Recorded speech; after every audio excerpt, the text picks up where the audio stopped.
नमस्कार दोस्तों, आज मैं आपको बताऊंगा प्रेशर गेज के बारे में। प्रेशर गेज को हम कैसे पढ़ते हैं। प्रेशर दोस्तों, हमें प्रेशर गेज पढ़ना आना बहुत जरूरी है अगर हम इंडस्ट्री में काम कर रहे हैं। तो दोस्तों, प्रेशर गेज को हमने लगाया क्यों मशीनों पे, ये काम क्या आता है आखिर, मैं आपको बताता हूं दोस्तों। जिस तरह लंबाई को नापने के लिए इंच टेप या हम कहते हैं कि फीते की जरूरत होती है, उसी तरह और टेम्परेचर को चेक करने के लिए थर्मामीटर की जरूरत होती है, उसी तरह जो पावर पैक जो होता है मशीनों पे, उससे पंप के थ्रू जो हाइड्रोलिक प्रेशर बन रहा है वो कितना है, अभी कितना पंप प्रेशर बना रहा है, उसको प्रेशर गेज ही बताता है दोस्तों। इसलिए हम हाइड्रोलिक प्रेशर गेज लगाते हैं। अब प्रेशर गेज दोस्तों, मार्केट में अगर हमारा बॉस हमें बोले कि लेके आना है, तो उसका डिस्क्रिप्शन क्या बताएंगे हम, तो मैं आपको सिखाऊंगा दोस्तों, और उसको पढ़ना भी बताऊंगा। दोस्तों, दो टाइप्स के प्रेशर गेज होते हैं, एक फुट माउंट और एक बैक माउंट।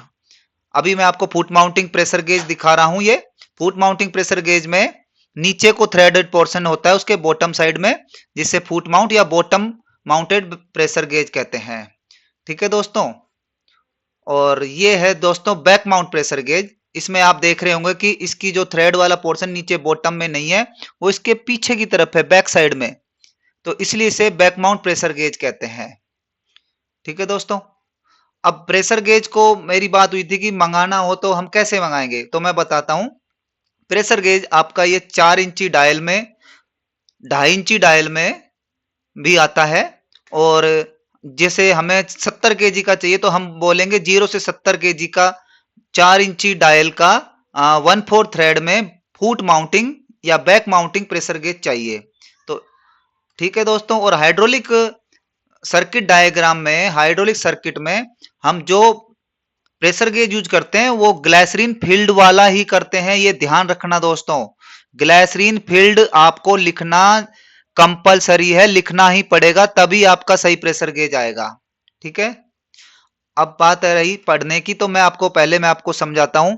कहीं कहीं दोस्तों, 1 kg/cm² का मतलब होता है 14.2 psi, और 1 kg/cm² का मतलब होता है 0.98 बार। यानी कि दोस्तों, जहां कहीं कहीं प्रेशर गेज में बार होता है और केजी, तो आप केजी और 0.98 में कोई ज्यादा डिफरेंस नहीं है, इसलिए आप एक बार को 1 kg के बराबर मान सकते हैं, प्रेशर गेज में पढ़ सकते हैं। और एक होता है दोस्तों 1 MPa। 1 MPa का मतलब होता है 10 kg/cm²। ठीक है दोस्तों। तो अब मैं आपको पढ़ना बताता हूं कि कैसे हम इसको पढ़ेंगे। अब देखिए दोस्तों, जैसे कि ये प्रेशर गेज है, मान लो पंप से जो भी प्रेशर बन रहा है वो आपका इस 20 पर आकर ये सुई यहां आकर दिखा रही है, तो हम इसको कैसे पढ़ेंगे, मैं आपको बताता हूं। इसमें देखो दोस्तों, यहां पर जब आप सुई के जस्ट नीचे यहां दो चीजें लिखी होती हैं, आप ध्यान से देखना। मैं और जूम कर देता हूं, देखो, एक ब्लैक कलर में, एक रेड कलर में। रेड कलर में पीएसआई लिखा है, ब्लैक में kg/cm²। तो इसका पढ़ने का तरीका यह है दोस्तों, जो ब्लैक कलर है kg/cm², तो इसकी रीडिंग कहां मिलेगी, ब्लैक कलर वाले डायल पे ही।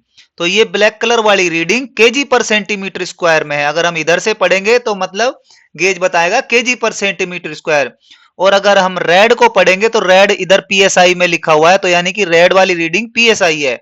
अब जब मैंने बताया कि पंप से प्रेशर बनने के बाद ये मेरी सुई उठकर मान लो यहां आई, तो मैं इसको ब्लैक से पढ़ूं तो क्या होगा दोस्तों, 20 kg/cm², क्योंकि ब्लैक ब्लैक। और अगर मैं इसको पीएसआई में पढ़ता हूं दोस्तों, तो आप देखिए ये 200 और ये 400, तो इनके बीच का ये 300 और ये उसके बीच का 250, यानी कि एक डिवीजन 50 पीएसआई का है। 200, 250, 300, 350 और 400 पीएसआई। ठीक है ना। अब 20 का मतलब हो गया, आप देखेंगे तो ये 350 पीएसआई के आसपास हो गया, यानी 275 के। बाकी आपको एग्जैक्ट जानना है दोस्तों, तो इसका वही फार्मूला है जो मैंने आपको दिखाया था कि 1 kg/cm² इक्वल टू 14.2 psi। तो आप क्या करेंगे, जब सुई मेरी 20 के सामने आ रही तो 20 इंटू में 14.2 कर देंगे, जो भी वैल्यू आएगी वो psi में होगी। ठीक है दोस्तों। तो मैं आशा करता हूं अब आपको प्रेशर गेज के पढ़ना भी आ गया होगा दोस्तों। ठीक है दोस्तों, मेरी वीडियो को लाइक और सब्सक्राइब जरूर करें। मैं ऐसे ही आपको प्रेशर गेज के बारे में बताता रहूंगा। ओके, धन्यवाद दोस्तों।